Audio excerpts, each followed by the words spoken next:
Hello everyone, I'm just on a bit of an XC ride at the moment, a bit of a hot sweaty mess, or maybe less of the hot, depends how you interpret that, just a sweaty mess. And I'm just doing this to basically blast some fat at the moment. I need to lose about 6 kilos, and yeah, probably good for my blood pressure as well, as that's verging on a bit above normal at the moment. But I don't actually have a trail or an XC bike, so I've had to sort of make do and do a few little conversions on one of my Enduro bikes. So what I've done is I've made some slight changes to my Marino. And by slight changes, if I show a picture of when it was first built, and obviously come back to now, I've changed the tyres, the suspension, and I'm running probably a harder setup in terms of tyre pressure, and the suspension setup is a bit hard as well, which hopefully makes it easier to pedal. I have been pedaling this. I mean, the downhill performance still is absolutely brilliant. The flat surface performance, it's not too bad.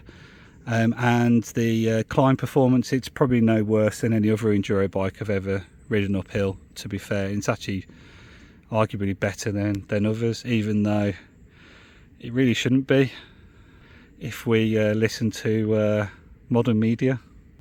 Oh, that made me sound like a bit of a conspiracy theorist. Anyway, just probably a quick rundown of the specification of this bike. So it's, as I say, it's a Merino frame. It's custom built. It's using Reynolds 720 steel. It's single pivot design. Caused a lot of traffic today. I'll get back to it. Right, it's a single pivot design with 170mm up front and about 150 in the rear. The rear shock is 230 by 65, which means the shock can be really lazy through its linear travel. It's really nice. So I've gone for a bit of a harsh setup at the moment, but also with this setup with air, fork and shock, and easy to adjust damper on the fork, just makes it easier for me to configure this for other people if anybody needs to borrow it, as it is my spare bike. Never get this much traffic on this road as we are today. I'm having to constantly pause. So in terms of rims, I've got the Uberbike component 30mm internal width 29 rims.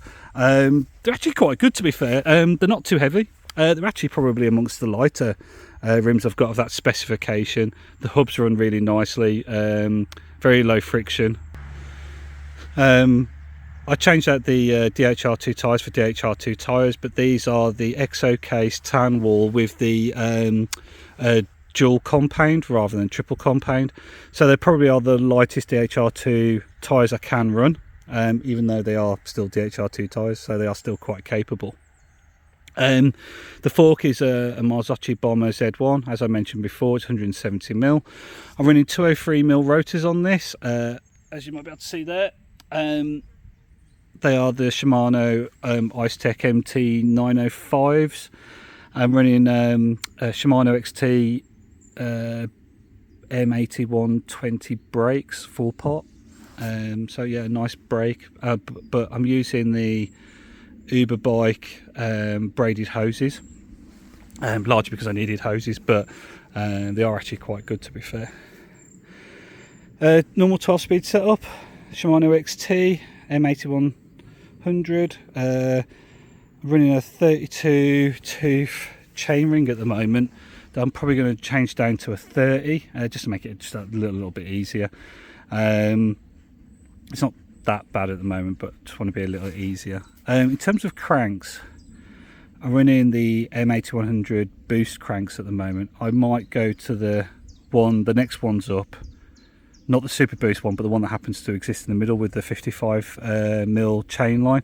It's largely because of Q factor. I find these are a bit close together, and my feet are massive, and I'm catching the frame, unfortunately, with my clown feet. So I need to sort that out. The dropper is a Fox Transfer 150mm factory. As you can see, I could probably get a much, you know, longer dropper in there easily. Saddle at the moment, I'm running an MTB, sorry, a WTB speed saddle. I'm going to change that out for a Vault, make it slightly more comfortable on longer rides. Cockpit wise, I've got Hope carbon bars, Unite stem. I'm going to change that for a silver one actually. I've got it at home. I'm going to reuse that on another bike for no other reason than aesthetics. ODI grips and Hope dropper post lever. These are really nice. I quite like these.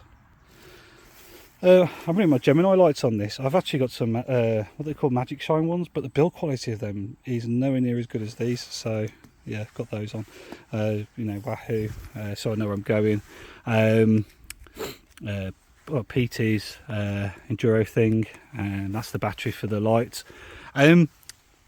I've put my water bottle there. I didn't get any bosses put on this one, and literally this is the only place that fits. It might look daft, but it's a really nice place to have a bottle. So yeah, pedals, Pembury D2As. These are 2 years old. They've been through enduro races and quite a lot of abuse and all the rest of it. And this morning they've started to squeak a bit. So I think they're probably a bit dry. I need to put some grease in them. Got a Pembury seat clamp there as well. So that is my Marino XC Trail Enduro bike. Yeah, it rides quite well. A friend of mine, he borrowed it for Forest of Dean, and I almost didn't get it back. So yeah, quite liking it. Probably keep it for a bit. Take care, everyone.